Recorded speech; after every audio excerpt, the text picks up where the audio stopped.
عالم بامر الدنیا وجاہل بامر الاخرہ۔ اللہ اکبر، پورا نظام، پورا سسٹم، ہمارا پورا نظام زندگی دیکھ لیجیے۔ دنیا کے بارے میں، دنیاوی امور کے بارے میں بڑے ماہر ہیں، جس سے جو مرضی پوچھ لے، ہر چیز کا بڑا پتہ، موبائل سے لے کر، کمپیوٹر سے لے کر، کاروبار سے لے کر، ایک ایک چیز، گاہک کو چارنا کیسے ہے خوب پتہ ہے کاروباری کو، اور گاہک کو خوب پتہ ہے کہ میں نے دکاندار کو کیسے چارنا، سب کو خوب پتہ۔ عالم بامر الدنیا، جس شخص کو دنیا کے سارے امور کا پتہ ہے، لیکن جاہل بامر الاخرہ، اس سے پوچھ لو نا تھوڑا سا، کوئی بات کر لو دین کی، کوئی نماز کی، کوئی روزے کی، نہیں یہ نہیں مجھے پتا۔ کوئی اللہ رسول کی بات کر لو، وہ نہیں پتا، آخرت کی بات کا نہیں پتا۔ تو اس کا مطلب یہ ہے کہ وہ تو امتی ہونے کے دعوے کو وہ سچا ثابت نہیں کر سکا۔ وہ امتی کہتا ہے اپنے آپ کو، جس کو اللہ اور اس کے رسول صلی اللہ علیہ وسلم کی بتائی ہوئی باتوں کا پتہ نہیں ہے، دنیا کے سارے امور کا پتہ ہے، وہ عالم نہیں ہے، اصل میں وہ جاہل ہے۔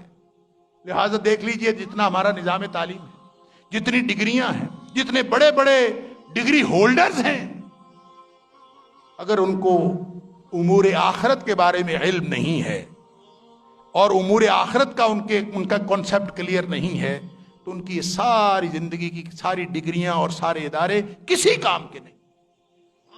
لہذا دیکھ لیجئے آپ ہمارا نظام تعلیم کیا پیدا کر رہا ہے، ہمارا سسٹم کن چیزوں کو پروموٹ کر رہا ہے۔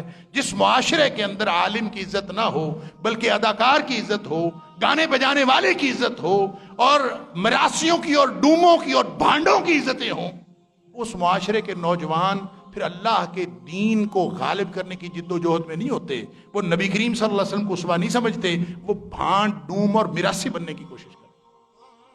اس لیے کہ ہم نے یہ سارا کا سارا معاشرہ اور اپنی زندگی اپنے اس دعوے کے خلاف گزاری ہوئی ہے، اور اللہ اس کو انتہائی ناپسند کرتا۔ اگر نوجوان نے وہ کام کرنا ہے جس کے لیے نبی کریم صلی اللہ علیہ وسلم نے نوجوانوں سے امیدیں باندھی، اور نوجوان ہی ہیں جو دراصل اسلام کا جھنڈا لے کے اٹھ سکتے ہیں، ان کو اپنا طرز زندگی تبدیل کرنا پڑے۔ طرز زندگی تبدیل کریں۔ نبی کریم صلی اللہ علیہ وسلم بہت صبح اٹھتے تھے۔ کون سا نوجوان ہے جو ارلی ان دا مارننگ اٹھتا ہے؟ نبی کریم صلی اللہ علیہ وآلہ وسلم روزہ رکھتے تھے تو سحری ضرور فرماتے تھے، روزہ نہیں رکھتے تھے تو بھی آپ ناشتہ فرماتے تھے، چاہے ایک کھجور سے ہو۔ کوئی کچھ گھر میں نہیں ہوتا تھا کھانا کھانے کے لیے، 2 مہینے چولہا نہیں جلتا تھا، لیکن ان حالات میں بھی کچھ نہ کچھ ناشتہ ضرور فرماتے تھے۔ ہمارے گھر میں سب کچھ ہے، جب نظام زندگی الٹ ہوتا ہے، جب مطمع نظر الٹ ہوتا ہے، تو گھر میں سب کچھ ہونے کے باوجود سنت پر عمل کی توفیق نہیں ہوتی۔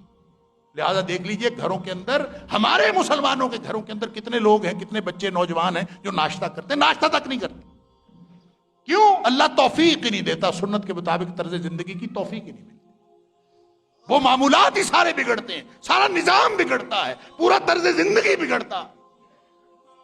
اس لیے اگر مسلمانوں اور مسلمانوں کے نوجوانوں اگر اللہ کے دین اور نبی اکرم صلی اللہ علیہ وسلم کی نصرت کرنی ہے، اور اگر نبی کریم صلی اللہ علیہ وسلم کے اسوہ پر عمل کرنا ہے، تو آج طرز زندگی تبدیل کرنے کی، آج طرز زندگی اور اسلوب زندگی تبدیل کرنے کی آج سے نیت کر لیں، اور اس کے لیے کوشش شروع کر دیں۔ انشاءاللہ اللہ تعالیٰ اگر ہم نے ایک قدم بھی اس طرف اٹھایا ہے نبی کریم صلی اللہ علیہ وسلم کو اسوہ بنانے کے، تو اللہ تعالیٰ ہماری دنیا اور آخرت بہترین کرے۔